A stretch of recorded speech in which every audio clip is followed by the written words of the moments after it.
Buen domingo a toda mi audiencia.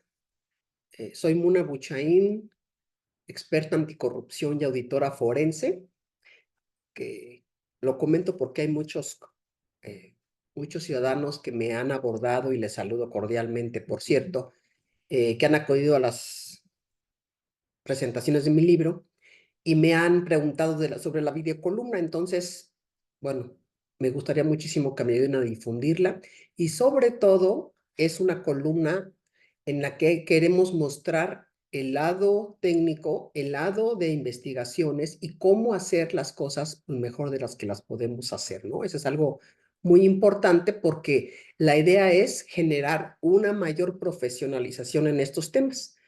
Bien, quiero decirles que esta columna la he nombrado Cultura, Política y Corrupción, precisamente porque la cultura en una organización se refiere a la manera de cómo se hacen las cosas. O sea, cómo se hacen cuál es la cultura de la organización, si tiene un buen programa de cumplimiento, en fin. Y entonces, en la parte política en nuestro país, lamentablemente, la cultura política nos ha llevado a lo que hacemos hoy y a cómo vemos hoy las cosas. Y quiero mostrarles en esta sesión un mapa que permite visualizar todo esto que estoy comentando en relación a qué, bueno, pues en relación simple y sencillamente al nombramiento reciente de la ex procuradora de este país y ex subsecretaria de la Función Pública, Arely Gómez, secretaria de la Función Pública. Y fíjense qué interesante que me puse a hacer el análisis político con base en la cultura y por qué van nombrando y sucediendo estas acciones. Como pueden ustedes observar en el mapa que tenemos a la vista, la señora Gómez, la abogada, la licenciada, fue titular de la Fiscalía Especial para Delitos Electorales de 2007 a 2010, cuando el procurador era Arturo Eduardo Medina Mora y Arturo Chávez Chávez le tocó 2 años. Esto lo rescato de la historia que es pública de ella. Es un análisis que para investigaciones es importante realizar para saber quién es quién, ¿no? Y entender por qué están donde están ahora mismo. Porque ya entendimos que la cultura política en México no pone a las personas por sus capacidades, sino por sus vínculos políticos y las familias a las que pertenecen, familias políticas.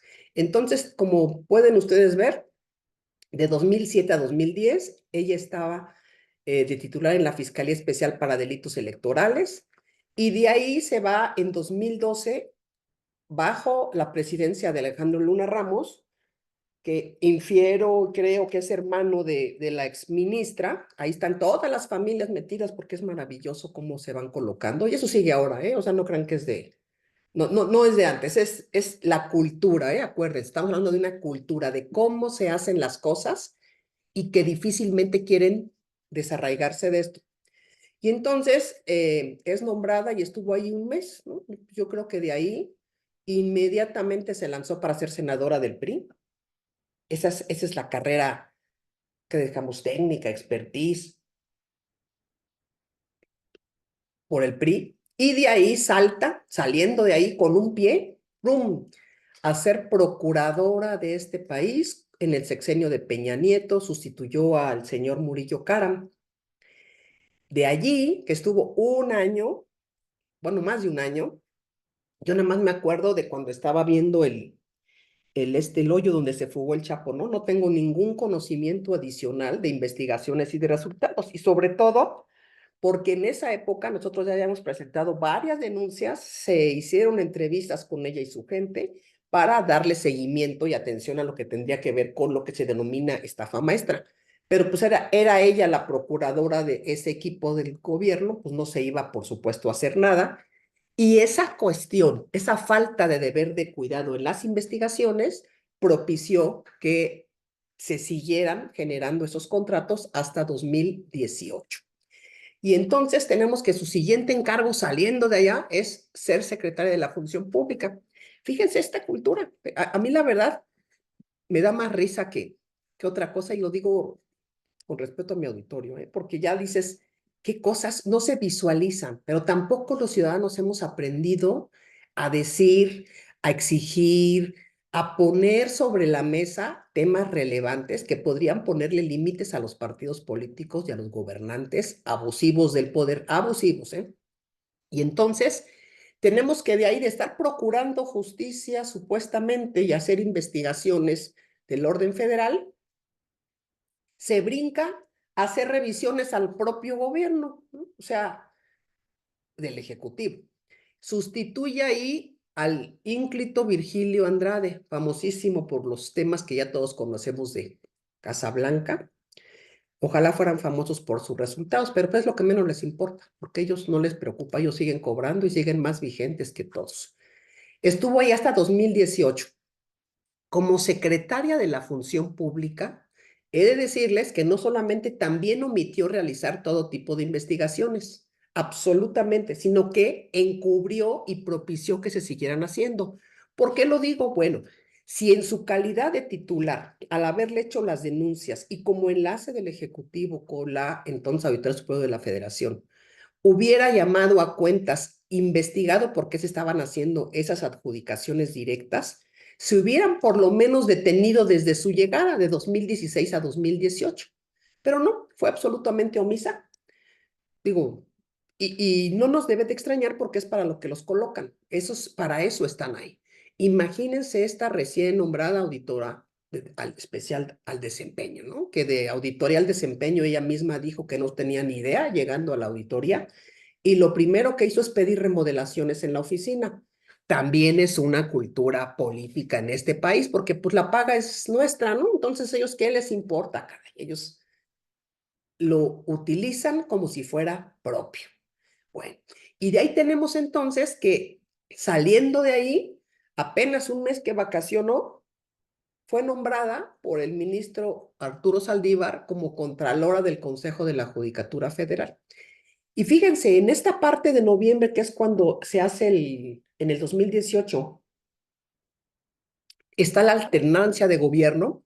Todos aquellos que estábamos esperando esa lucha y esa estrategia y esas sanciones a los corruptos y a los que encubrieron y que a través de estos casos que se hicieron relevantes en el país permitieron que la gente dijéramos estamos hasta el tope de corrupción, esperábamos que estas personas fueran investigadas, sancionadas, pues no, apareció premiada como Contralora del Consejo de la Judicatura Federal nombrada por el ministro Saldívar. Casi se desmaya uno, pero entonces se vuelve uno a acordar que esa es la cultura política que impera en el país. Así es como están acostumbrados a hacer las cosas. Y entonces, en lugar de buscar atributos de un modelo de fiscalización con criterios que puedan garantizar eficacia, resultados, una metodología de fiscalización, las mejores personas, bueno, pues simple y sencillamente colocan y alguien les pide y a cambio pues hablan bien de ellos, a cambio se ayudan, son familias políticas cuando, y lo reitero, porque son ecosistemas de corrupción. Cuando hablamos de ecosistemas de corrupción o cuando hablo yo de esto, son redes de la alta política organizada que construyen relaciones y un entramado complejo en donde no solamente evaden la justicia, sino que operan de manera conjunta y coordinada con todos los organismos que están vinculados. Fíjense, apenas voy en la primera parte, que en lugar de que sea por mérito y conocimiento, pues es por otro tipo de prácticas, ¿no? Entonces, ahí está el tema interesante que tenemos que aprender en un análisis de redes de vínculos y en una investigación. Bueno, y entonces esto me lleva a que el día jueves, no, el día viernes, se publicó que se había iniciado una investigación, la 108-2024, en contra de varios funcionarios de la Suprema Corte del Consejo de la Judicatura, donde estaba implicada o donde se le señala a ella, a la abogada Gómez, por presunto encubrimiento y por no haber atendido quejas de distinto orden. Y bueno, aquí podemos ver, visualizar, para mí hay indicios, hay elementos que me permiten inferir que pues ya son cuestiones, primero, que debieron de haberse atendido desde antes, porque carajo, cómo enoja que todas aquellas personas que han denunciado acoso sexual y que son de funcionarios cuates, los dejen como si nada, hasta que no acosen a su madre o a su hija, carajo. Eso es lo que no entienden los hijos, porque el acoso ya no tiene género. Entonces se inicia esta investigación y bueno, a lo mejor yo les decía que me permite inferir en este entorno que piensan que la auditoría, y no piensan mal, puede ser utilizada como un arma de sometimiento a la corte, porque ya la auditoría está al mejor postor. Y es una auditoría que aparte, déjenme decirles, ni pena debían tenerle porque no saben ni auditar. Con mucho gusto, cualquiera que pueda yo apoyarle con mi equipo, son una porquería sus auditorías. Si pueden ustedes revisar en mi sección auditoría Patito y otras que tengo, revisen desde agosto, porque no solamente no son personas que no saben auditar, sino que traen una consigna. Y como sustituyeron por puros cuates, bueno, pues lo demás es lo de menos. La gente quiere ganar dinero. Y entonces tenemos acá otra situación que nos permite entender estas familias políticas. Tenemos, y ya lo había dicho en una sesión, en una anterior, al señor Javier Vargas Zempoaltecatl, que trabajó con ella, y vuelvo a poner aquí el mapa, y que fíjense, sus antecedentes vienen de la Secretaría de la Contraloría del Estado de México, cuando estaba el expresidente Peña Nieto, bajo las órdenes del Contralor entonces Alejandro Hinojosa Velasco. Algo bien interesante que empiezo, y fíjense, mucha atención en esto, y también en las autoridades, porque todo lo que aquí pongo son denuncias que debían estar investigadas por la Fiscalía Anticorrupción, pero bueno, son parte del mismo esquema de cuates. Todos los que han señalado y han testificado en el entorno de la estafa maestra en las diligencias de la Fiscalía General, las investigaciones que realiza, han mencionado un Alejandro Hinojosa, que era el enlace y con quien se veían. Y aquí aparece ese nombre, fíjense, exsecretario de la Contraloría con el gobernador Enrique Peña Nieto.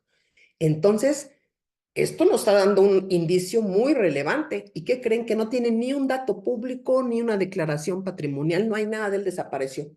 No sabemos de qué viva. Les agradeceríamos mucho a los del Edomex si nos pueden ayudar dando información. Bueno, es un indicio, ¿eh? Simple y sencillamente que una persona con ese nombre se ha mencionado por todas las partes involucradas y desapareció. Fíjense.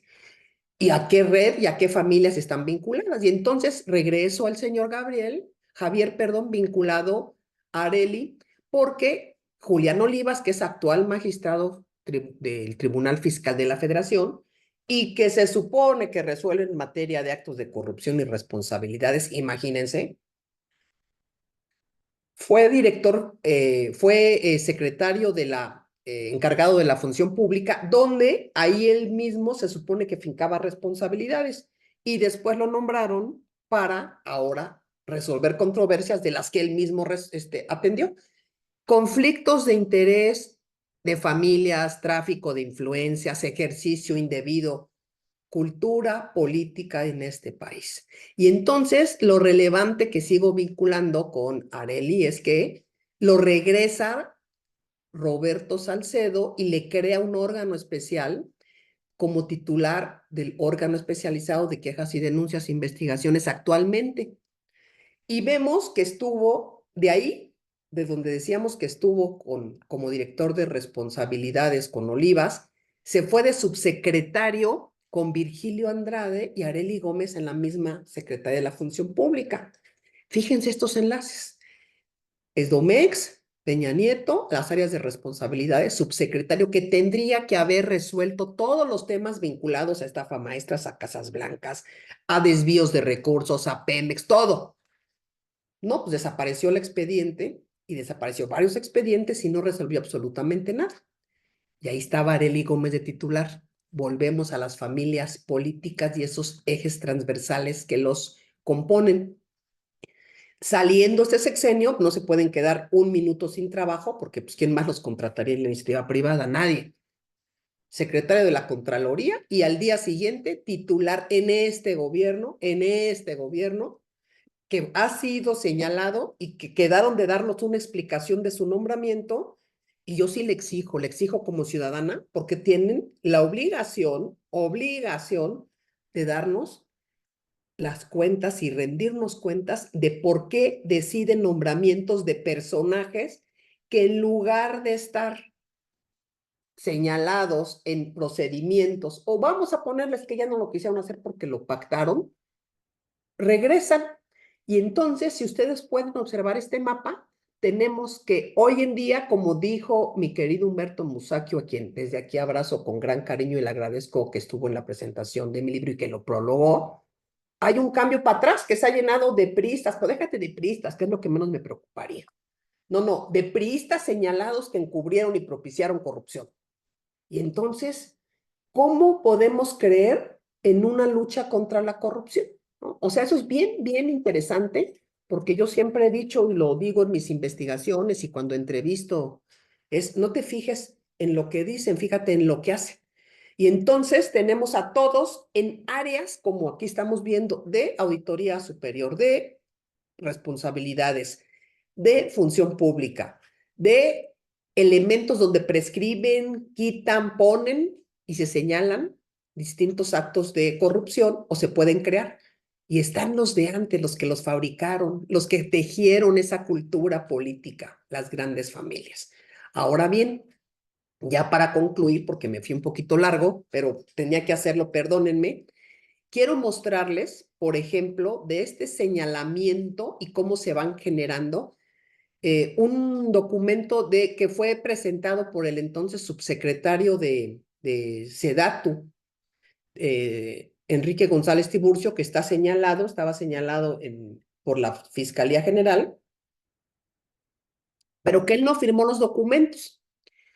Entonces, ahora mismo quiero que vean ustedes que es importante que en su denuncia de hechos que presenta en junio de 2017, donde comenta y lo denuncia ante el titular del órgano interno de control de Sedatu, que dependía de la señora Areli, por supuesto, y que casualmente aparecía se lo llevaban a donde fuera, ¿no?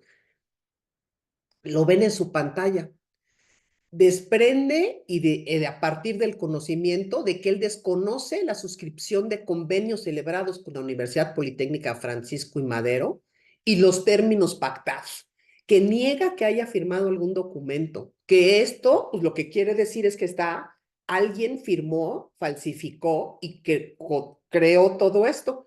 Y entonces alega y dice con el maestro González Tiburcio, se considera que hay evidencia suficiente para presumir actos que son graves, conductas graves que presumen que vulneran principios de vulnerabilidad. Estaba diciendo claramente, oiga, yo no fui, investiguese, 17 de junio, y les marcó copia al subsecretario Vargas, que hoy es flamante investigador de los órganos internos de control, y la titular de la función pública era Areli. ¿Qué hicieron? Lo que hicieron todo ese sexenio. Nada más que cobrar. Y concluyo como corolario a esta pequeña mapeo de investigación que espero que les sirva a todos porque son elementos vinculados con conexiones fuertes que nos permiten entender por qué suceden estos cambios y todos los intereses que implican, donde se dinamitó ya la Auditoría Superior de la Federación y que en mi libro, todo esto que hoy estamos viendo, hagan de cuenta que es más vigente, ahí está narrado, y narrado no de ahorita, cómo se veía venir todo esto y cómo la incapacidad de un sistema de que nadie ha querido hacer las cosas correctas. Bueno, en este entorno actual cierro porque, por ejemplo, ahora que regresa y que hablamos de familias con una cultura pues, más vinculada a la corrupción que nada, ¿no? Como en esta fragmentación de procesos y nombramientos donde todos están de acuerdo, todos son corresponsables, todos, vemos que hay ahora al regresar a la auditoría superior, En mi libro narro la historia del que es titular del ICADEFIS al interior, que es Pedrero Esponda, que por cierto también es de la familia política del exministro Valls, y ahí están los mapas de todas estas circunstancias, y les recuerdo que hay un sitio también para los que compren el libro. Bueno, este servidor público, entre comillas, que me da más pena que risa, tuvo un procedimiento administrativo en la corte en su calidad de administrador regional en Tuxtla Gutiérrez, Chiapas. Pobre Chiapas, le ha tocado cada cosa, porque de ahí era el ministro y toda la familia operaba y estaba, y que sigue en la corte. Eso a mí no es de toda la historia. O sea, no tienen cómo defender lo indefendible. Y hay mapeos de esos. Déjenme regresar al anterior, por favor, permítanme aquí está. Derivado de una auditoría que realizaron, ¿no?, a esta administración del que era responsable, donde verificaron el cumplimiento, se originó una observación, y en esta observación de que hoy Jorge Manuel Pedrero Esponda está en la Auditoría Superior y que narro en mi libro, no solamente un conflicto de interés, sino una simulación de una contratación que hizo con su primo hermano, hijo del ministro Valls. O sea, las familias a eso llegan. Paso a la siguiente hoja. Y entonces aquí en este procedimiento de responsabilidades administrativas se acreditaron las infracciones que se le atribuyeron a este ínclito personaje, ¿no?, de esta gran familia que se han de haber abrazado todos regresando porque forman parte de lo mismo. Y como consecuencia de ¿qué hizo? Pagó cheques, fíjense, dice que compró mobiliario y equipos de administración conforme a la observación que está determinada, y pagó con cheques sin que hubiera ni contratos. Los pagó en diciembre, generó los cheques, imagínense, en lo que estamos hablando de la Suprema Corte de Justicia de la Nación, lo que es las administraciones regionales. Y no había, yo creo que pensó que no lo iban a auditar. Tuvo la suerte quien lo auditó, y es una maravilla que lo haya visto, aunque se quedó corto, porque seguramente han aprendido bien la cultura política de este país. Para eso llegan a los encargos. Van a ver en el mapa cómo no llegan a cualquier encargo, no, llegan donde hay lana, recursos, movimientos. Bueno, dijo que no, que se equivocó, hombre, se le olvidó, generó cheques sin contratos, y es una maravilla. Pero dijo algo bien maravilloso, que con la pura factura que le mandaron en diciembre, ojo, diciembre, fechas en las que todo el mundo hace compras porque es donde se lo desvían, y que no se dio cuenta, y que qué barbaridad. En diciembre formalizó, pero que se acreditaron virtualmente. Miren esa maravilla de inventos de frase. Con la pura emisión de la factura se acredita la entrega virtual. Aquí lo establece. Aquí, entonces dices, qué barbaridad. Bueno, aquí están los cheques, aquí está la información, y concluye, aquí dice, se observa, se realizó una entrega virtual de los bienes. Qué cosa, ¿verdad? Son tan cínicos. Con todo esto se documentó, porque no pudieron, seguramente lo quiso salvar doña Areli, que es la que resolvió esto, pero no pudo, no había cómo ahí, porque yo he dicho y sostengo que en la Suprema Corte de Justicia ha habido personajes éticos y correctos, ¿no? O sea, sin duda. Y entonces, como pagó sin que hubiera contratos, bueno, y fuera del apego de las normas, lo que se documentó al librar los cheques fue que como consecuencia hubiera una amonestación pública. Háganme ustedes el favor.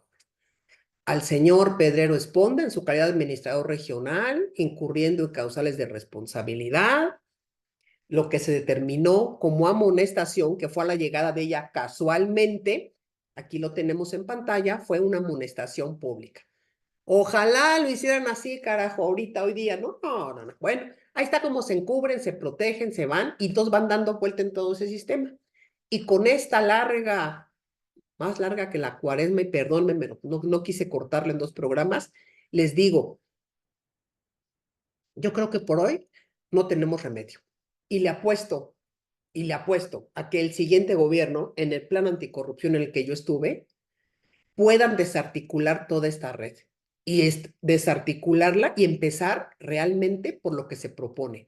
Y para eso necesitamos una nueva auditoría superior. Tiene que desaparecer y el reto a los diputados es crear una institución nueva, moderna, con los mejores perfiles y estándares para poder realmente realizar una fiscalización, pero no solamente al federal, en todo el país y que tenga capacidades de investigación, para que entonces, de manera autónoma y sin depender de partidos políticos, podamos pensar que tenemos remedio en un mediano plazo. Unidos contra la corrupción y el fraude y nos vemos en la siguiente sesión. Buen domingo a todos.